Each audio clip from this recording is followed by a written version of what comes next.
नमस्कार, बहुत बहुत स्वागत है आप सभी का हमारे विशेष कार्यक्रम जागो ग्राहक में और मैं हूं आपके साथ विशेषता अग्रवाल।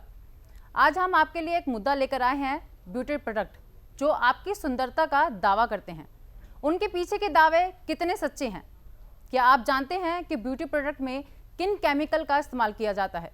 विज्ञापनों में जो आपको दिखाया जाता है वो सिर्फ कैमरे के सामने की सुंदरता है। इन सभी प्रोडक्ट में किसी पाउडर या केमिकल की मिलावट होती है। 7 दिन में गोरा करने वाली कंपनी किस बात की गारंटी आपको देती है कि वाकई में आप 7 दिन में गोरे हो सकते हैं? ये सब एक मिथ्या है, एक झूठ है, क्योंकि नेचुरल ब्यूटी किसी फर्जी क्रीम से नहीं बदली जा सकती है। विज्ञापनों में ब्यूटी प्रोडक्ट का किरदार निभाने वाले कलाकार कितना इनका इस्तेमाल खुद से करते हैं, उनकी नेचुरल सुंदरता का राज तो आप भी बखूबी ही जानते होंगे। अगर हम बात करें मेकअप के सामान की, तो क्या ये एक जरिया है आपके पैसों पर वार करने का? क्योंकि खूबसूरत दिखना हर एक व्यक्ति को पसंद होता है, लेकिन उसका फायदा प्रोडक्ट बनाने वाली कंपनी उठाती है। विज्ञापनों का प्रचार इतना महंगा और आकर्षक करते हैं कि सामने वाला दर्शक उसको खरीदने पर मजबूर हो जाता है, और अगर एक बार उसका इस्तेमाल कर लिया तो अंजाम स्किन एलर्जी, मुहासे आदि देखने को मिलते हैं। ज़्यादातर लोगों को स्किन भी जल चुकी होती है अगर हम बताएं तो, लेकिन उसके पीछे का कारण ग्राहकों को नहीं पता होता। तो ऐसे में क्या करें? आज बात करेंगे कि अगर ऐसे विज्ञापनों के चक्कर में आकर ग्राहक अपने आप को ठगा महसूस करता है तो आगे उसके लिए कौन सा विकल्प है। साथ ही आपको बताएंगे कि आज के हमारे साथ हमारे मेहमान कौन से हैं।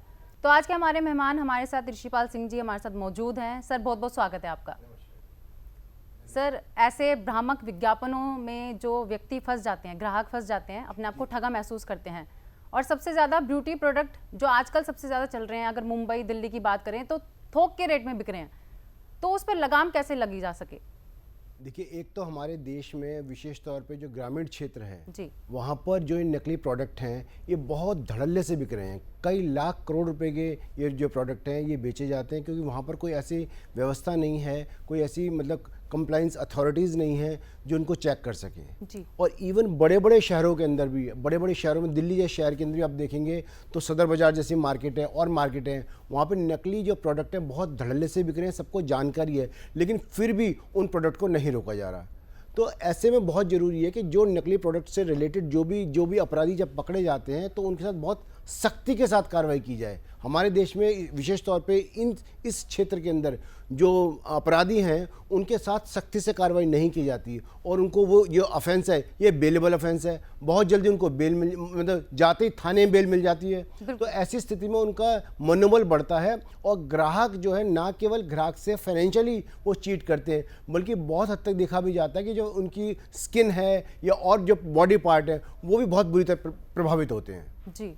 तो सर, अगर मैं सवाल करूं विज्ञापनों की, जी, तो विज्ञापनों को मतलब इतना पैसा मिल जाता है कि वो इन चीज़ों की कभी जांच नहीं करवाते हैं, कुछ भी मतलब विज्ञापनों में दिखाए जाते हैं, और इसका असर लोगों के स्वास्थ्य पर पड़ता है।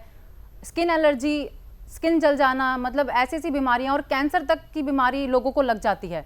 तो विज्ञापनों के लिए कोई ऐसे रूल्स और रेगुलेशन बने हैं जो इनके ऊपर अगर कार्रवाई करने के लिए लोग आगे आए तो कर सके? नहीं, अभी तक ऐसे कोई रूल्स और रेगुलेशन नहीं है कि अगर विज्ञापन के द्वारा किसी व्यक्ति ने कोई प्रोडक्ट परचेज किया है और उसको नुकसान हुआ है तो विज्ञापन एजेंसी के ऊपर वो कोई क्लेम कर सके। ऐसे कोई रूल्स, ऐसे कोई गाइडलाइंस फिलहाल नहीं है। हालांकि वो अगर चाहे तो चीटिंग के केस में उनको भी 120B के अंदर पार्ट करके, कॉन्स्पिरेसी का पार्ट करके कि विज्ञापन करने वाले या वो सेलिब्रिटी जो उस विज्ञापन को कर रहे हैं वो कहीं ना कहीं उस कंपनी के साथ मिलके उस कंज्यूमर को धोखा दे रहे हैं और उसकी कहीं ना कहीं जेब को भी ढीला कर रहे हैं और साथ साथ उसको स्वास्थ्य को भी हानि पहुंचा रहे हैं। तो ऐसी स्थिति में बहुत सख्त कानूनों की आवश्यकता है कि ऐसे जो कंपनीज हैं, विज्ञापन कंपनीज हैं, ऐसे सेलिब्रिटीज़ हैं, उन पर लगाम लगाई जा सके और उनको अच्छे से कड़ाई से बताया जा सके कि ये वो केवल किसी व्यक्ति के साथ ही नहीं बल्कि देश के एक आम नागरिक के साथ एक बहुत बड़ी तादाद में, क्योंकि विज्ञापन जो होता है बहुत तेज़ी से फैलता है, मास जो मीडिया है वो बहुत तेज़ी से विज्ञापन को फैलाता है, तो 1, 2, 4, 5, 10 व्यक्ति नहीं बल्कि हज़ारों लाखों लोग उससे प्रभावित होते हैं। जी सर, बातचीत आगे बढ़ाएंगे। एक दर्शक हमारे साथ जुड़ चुके हैं। जी, बहुत बहुत स्वागत है। अपना नाम बताइए और अपना सवाल करिए। जी मैडम, नमस्कार। मैं विवेक मिश्रा बोल रहा हूँ। जी बताइए। मेरा सवाल ये है मैडम, जो भी हम लोग प्रोडक्ट वगैरह खरीदते हैं तो जो उससे एमआरपी लिखा रहता है तो वो एमआरपी बढ़ा करके क्यों लिखते हैं? कभी कभी जैसे 175 का है तो जो मतलब ये अपना हम लोग को खरीदना रहता है तो 160 में भी दे देता है और कभी कभी पूरा का पूरा दाम देता है, ऐसा क्यों?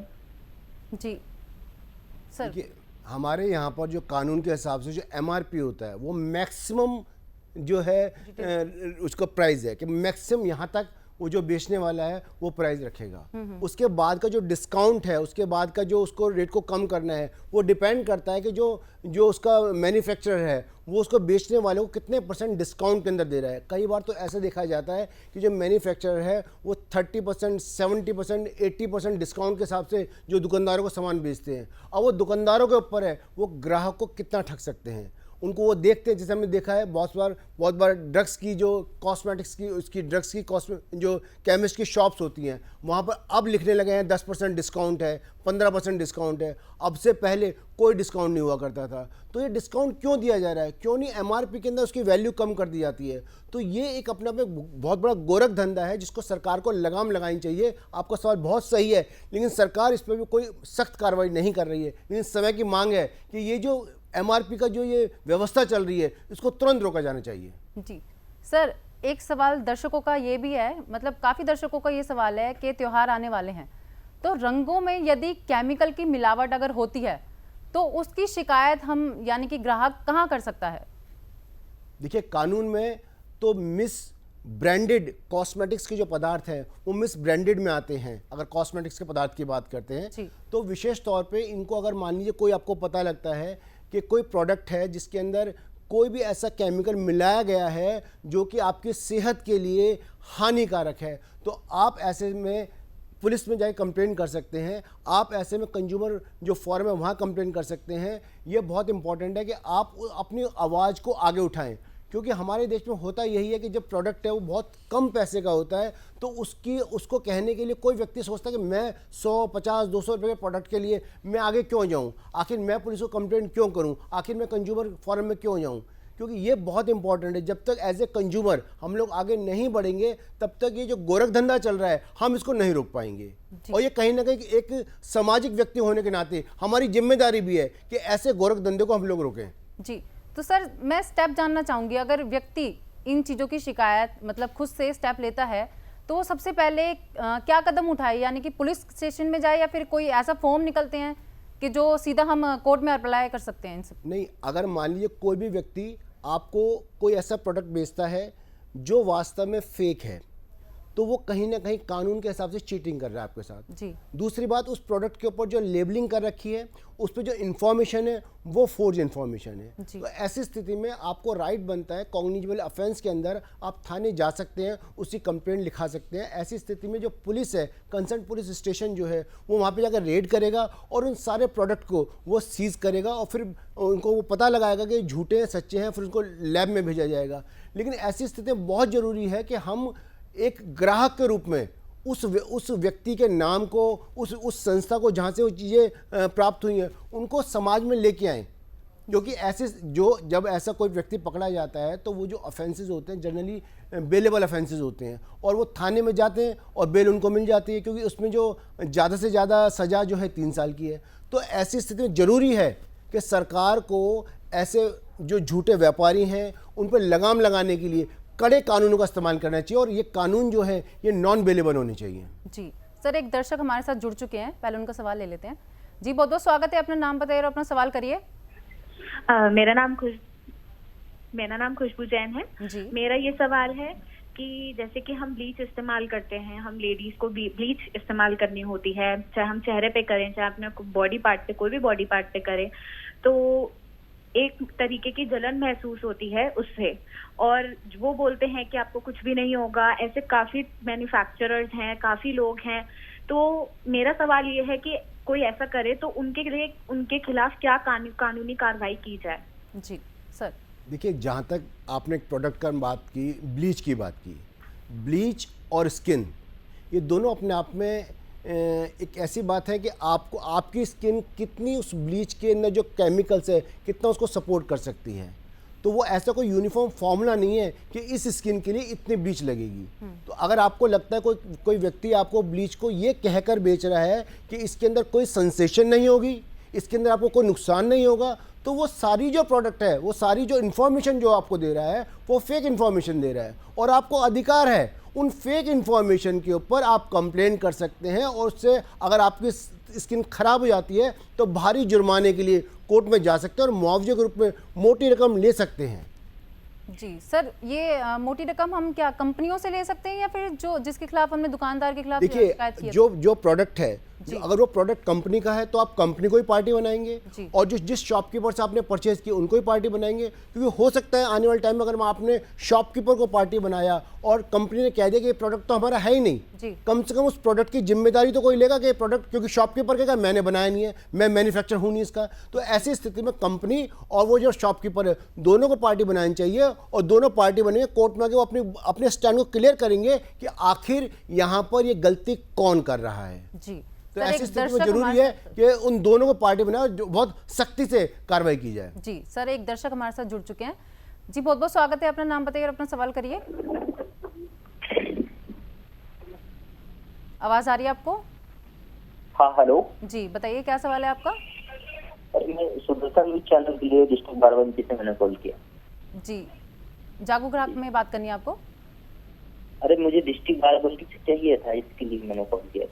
जी, तो सर मैं आगे आपसे एक चीज़ जानना चाहूँगी कि बाज़ारों में तरह तरह के ब्यूटी प्रोडक्ट जो आते हैं, जिनमें सबसे ज़्यादा महिलाएं और अभी पुरुष भी करने लगे हैं इस्तेमाल जी, तो इसमें जो केमिकल मिलाए जाते हैं उनके लिए मानक निर्धारित होते हैं, लेकिन कंपनियां खासकर जो लोकल उत्पाद बनाती हैं कोई भी मानक मानती नहीं है। तो ऐसे में क्या हमारे पास विकल्प रह जाता है इनको रोकने का? देखिए, सबसे इम्पोर्टेंट तो ये है कि जितनी भी जो गाइडलाइंस है, गवर्नमेंट गाइडलाइंस है, उनमें जो भी वो केमिकल्स उस प्रोडक्ट के अंदर डालते हैं जी, ना केवल प्रोडक्ट का नाम बल्कि उनकी मात्रा जो होती है, जैसे मान लीजिए कि 10 मिलीमीटर में 10 मिलीग्राम के अंदर वो कितना केमिकल डाल रखा है, वो स्पेसिफिकली मेंशन करना होता है।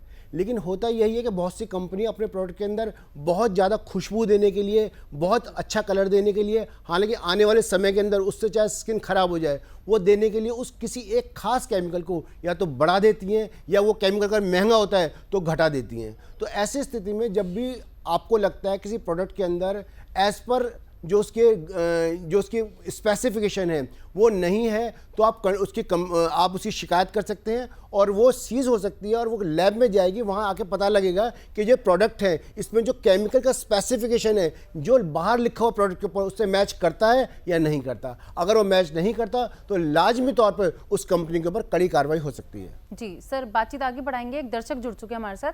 जी, बहुत बहुत स्वागत है, अपना नाम बताइए और अपना सवाल करिए। मैं मनोज शर्मा बोल रहा हूँ गोरखपुर से। जी, बताइए।